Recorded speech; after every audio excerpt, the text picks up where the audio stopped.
गृह मंत्री अमित शाह और उनके साथ हैं उत्तर प्रदेश के मुख्यमंत्री योगी आदित्यनाथ।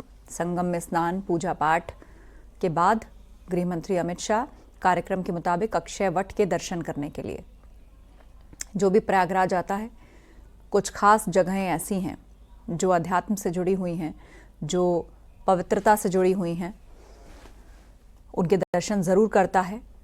और संगम में स्नान के बाद पूजा पाठ और आरती हुई और अब अक्षय वट के दर्शन करने के लिए जा रहे हैं गृह मंत्री अमित शाह। और ये स्नान के बाद एक संगम के प्रतीक चिन्ह के तौर पर कलश उत्तर प्रदेश के मुख्यमंत्री योगी आदित्यनाथ ने भेंट किया देश के गृह मंत्री अमित शाह को, जो पूरे परिवार के साथ यहाँ पर आए हैं और उन्होंने संगम में डुबकी कराई है। पूरे परिवार ने यहाँ पर आशीर्वाद लिया है साधु संतों का।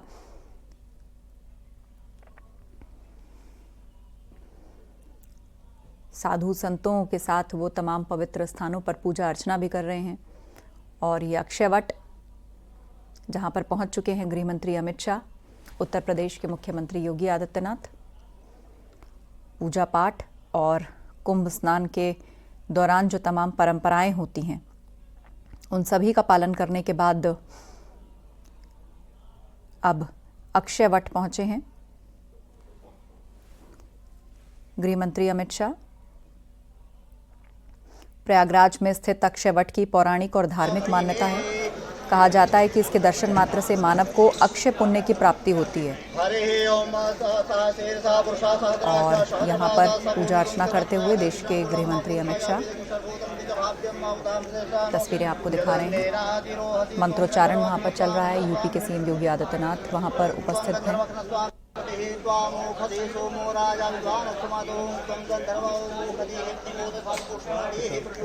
प्रयागराज में तट पर अक्षय वट स्थित है और लंबे समय तक अगर थोड़ा सा और इतिहास में चले जाएं तो कहा जाता है कि जब मुगलों का शासन था तब इसके दर्शन पर प्रतिबंध था, क्योंकि ये जो इलाका है वो किले के अंदर आता था उस वक्त। और ब्रिटिश काल और आज़ाद भारत में भी जो किला था और वो सेना के आधिपत्य में रहा, तो इस कारण भी एक लंबे वक्त तक लोग इसके दर्शन नहीं कर पाए थे। लेकिन अब कोई पाबंदी नहीं है, सबको दर्शन सुलभ है। जिसकी श्रद्धा चाहे उसे यहाँ पर खींच ला सकती है। और पौराणिक मान्यताओं के अनुसार कहा जाता है कि अक्षय वट के दर्शन मात्र से जो मनुष्य है उसको अक्षय पुण्य की प्राप्ति होती है। और इस वट वृक्ष की पूजा अर्चना यहाँ आने वाले लोग जरूर करके जाते हैं, उसको भूलते नहीं हैं। देश के गृह मंत्री ने भी स्नान के बाद अक्षय वट आकर यहाँ पर पूजा अर्चना वो कर रहे हैं। उन्हें आप तस्वीर में देख सकते हैं।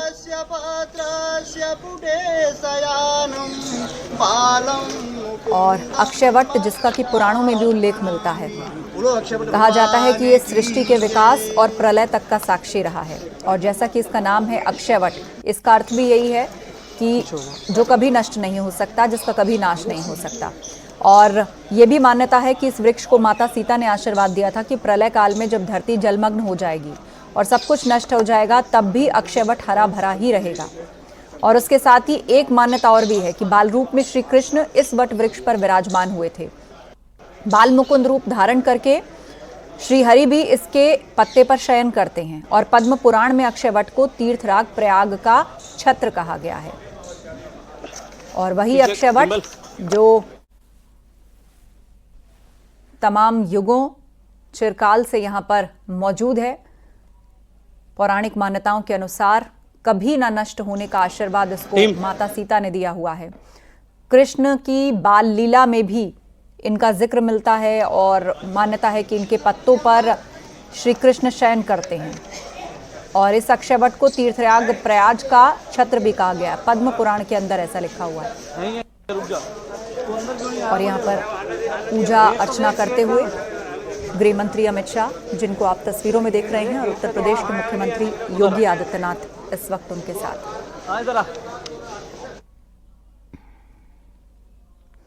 और सिर्फ इतना ही नहीं, ये तो पौराणिक मान्यताओं की बात है, पुराणों में अंकित इसके वर्णन की बात है।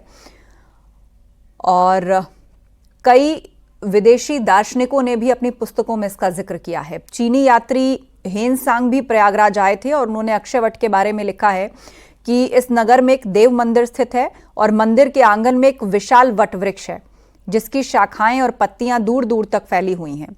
और पौराणिक और ऐतिहासिक प्रमाणों के मुताबिक मुक्ति की इच्छा से तमाम श्रद्धालु इस वट की ऊंची डालों पर चढ़कर कूद जाते थे। तो ये जिक्र जो है वो एक चीनी दार्शनिक की किताब में भी इस अक्षय वट को लेकर मिलता है कि कभी शताब्दियों पहले जब उन्होंने भारत की यात्रा की थी और वो उस स्थान पर आए थे तो उन्होंने यहां पर क्या मान्यता सुनी और लोगों को किस तरह की परंपरा यहां पर निभाते देखा है। एक समय ऐसा भी रहा जब देश में कई जगहों पर मुगल शासन था और अंग्रेजों का शासन था, तो वो समय ऐसा भी रहा कि जब इस अक्षय वट के दर्शन लोग नहीं कर पाते थे और उस दौरान उसको क्षति पहुंचाने का भी कोई जिक्र मिलता है। मोदी सरकार ने अक्षय वट से प्रतिबंध हटवाया जिसके बाद इसका दर्शन सुलभ हुआ है। केंद्र की मोदी सरकार ने 2018 में अक्षय वट का दर्शन और पूजन सभी के लिए सुलभ करने का फैसला किया था और उसके बाद लोग किले में स्थित इस अक्षय वट के दर्शन अब कर पाते हैं। हालांकि इसके दर्शन के लिए जो समय है वो निर्धारित किया गया है। हर वक्त यहां पर आवाजाही नहीं संभव है, एक प्रशासनिक समय तय किया गया है, उस वक्त आकर के लोग यहां पर दर्शन कर सकते हैं। और तस्वीरों में आप देख रहे हैं गृह मंत्री पूजा अर्चना कर रहे हैं अक्षय वट की। यह अक्षय वट जो आपको तस्वीरों में भी नजर आ रहा है काफी लंबा, विशालकाय और इसकी शाखाएं गिनी नहीं जा सकती क्योंकि ये बहुत पुराना माना गया है। कालांतर से यहां पर है, ऐसा पौराणिक मान्यताओं में लिखा हुआ है। इसके पत्ते, शाखाएं, जड़, तना और इस पर जो माता सीता का आशीर्वाद है, इसके एक एक अंग को बहुत पवित्र माना गया है और अक्षय प्राप्त करने वाला माना गया है। और तस्वीरों में आप देख रहे हैं गृह मंत्री अमित शाह, उनके पुत्र जय शाह और परिवार के बाकी सदस्य वहां पर पूजा अर्चना कर रहे हैं। आज संगम में भी पूजा अर्चना करने के लिए गृह मंत्री का लगभग पूरा परिवार यहां पर आया हुआ है, जिसमें सबसे छोटे सदस्य उनके पौत्र भी आज गोद में नजर आए, जिनको साधु संतों ने अपना आशीर्वाद दिया संगम त्रिवेणी पर। और अब अक्षय वट के दर्शन के लिए गृह मंत्री का परिवार आप देख सकते हैं, पुत्र, पुत्रवधू और गोदी में ये सबसे छोटे सदस्य गृह मंत्री के परिवार के, उनके पौत्र, पत्नी और बेटे जय शाह, सभी इस वक्त साधु संतों का आशीर्वाद लेते हुए अक्षय वट की पूजा अर्चना करने के बाद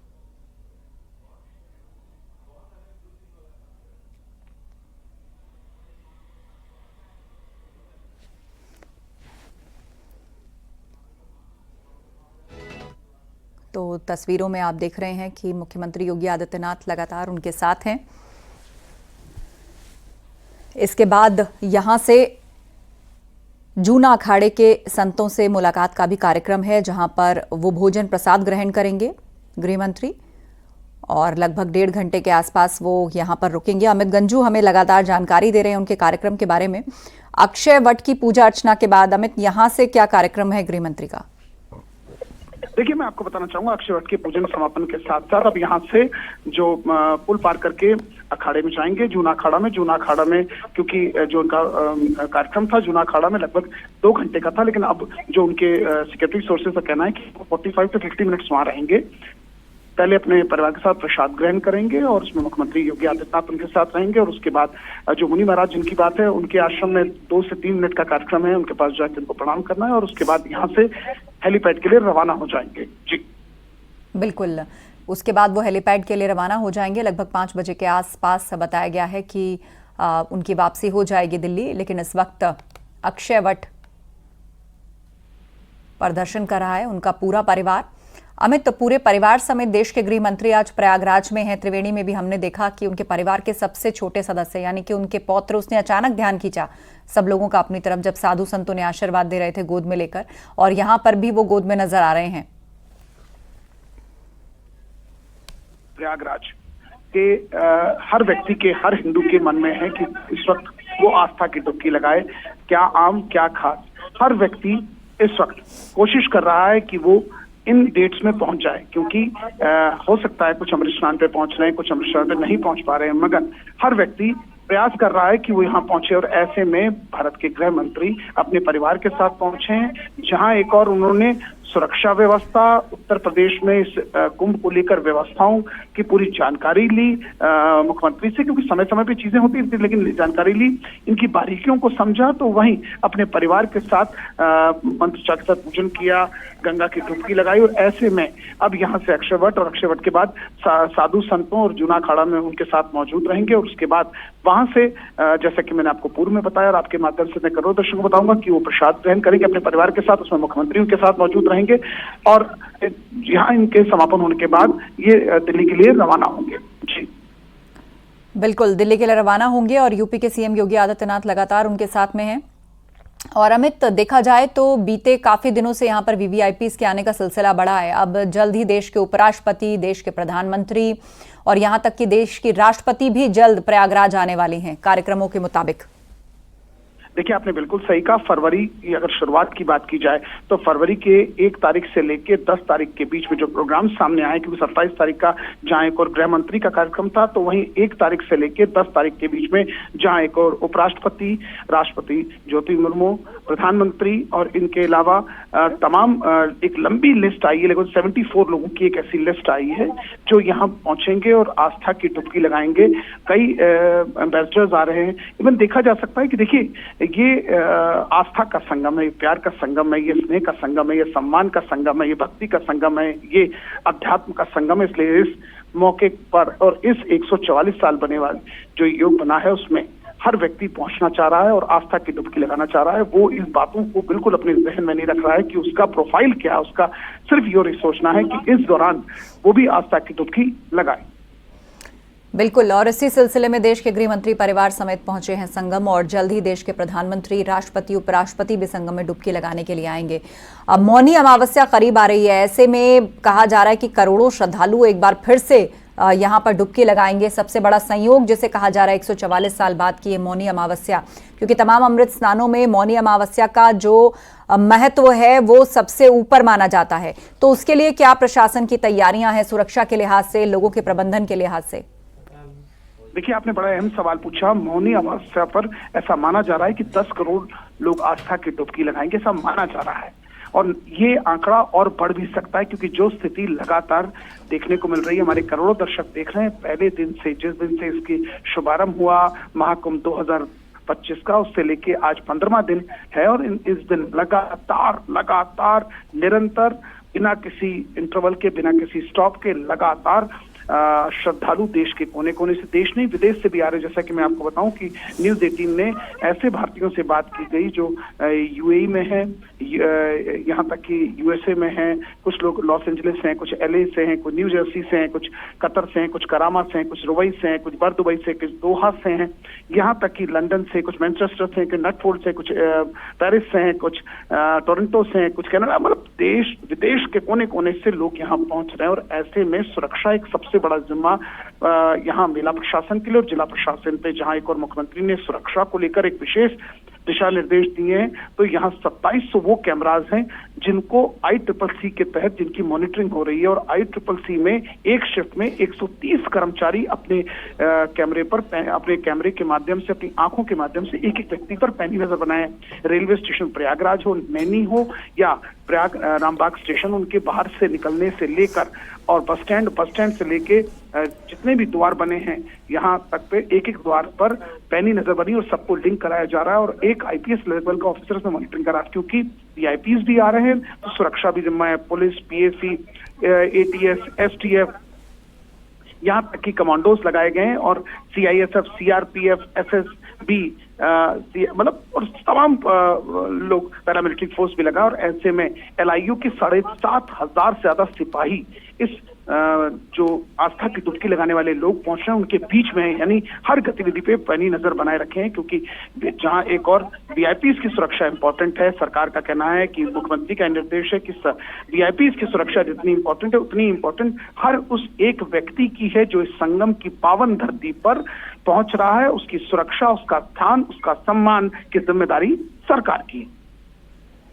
बिल्कुल, और इसीलिए व्यापक इंतजाम किए गए हैं। इसीलिए इस कुंभ को दिव्य भव्य महाकुंभ कहा जा रहा है कि इस बार टेक्नोलॉजी के साथ साथ जो अध्यात्म का यहाँ पर मिश्रण है उसने, अमित, अगर बात की जाए तो कुंभ जैसे आयोजनों को, या इसको धार्मिक दृष्टि से लोग मानते थे कि ये तो बुजुर्गों का ज्यादा यहाँ पर आना जाना बनता है, लेकिन इस बार यूथ बड़ी तादाद में आ रहा है। लोग परिवारों के साथ आ रहे हैं, अपने बच्चों को लेकर आ रहे हैं। देश के गृह मंत्री खुद अपने परिवार को लेकर यहाँ पर आए हैं।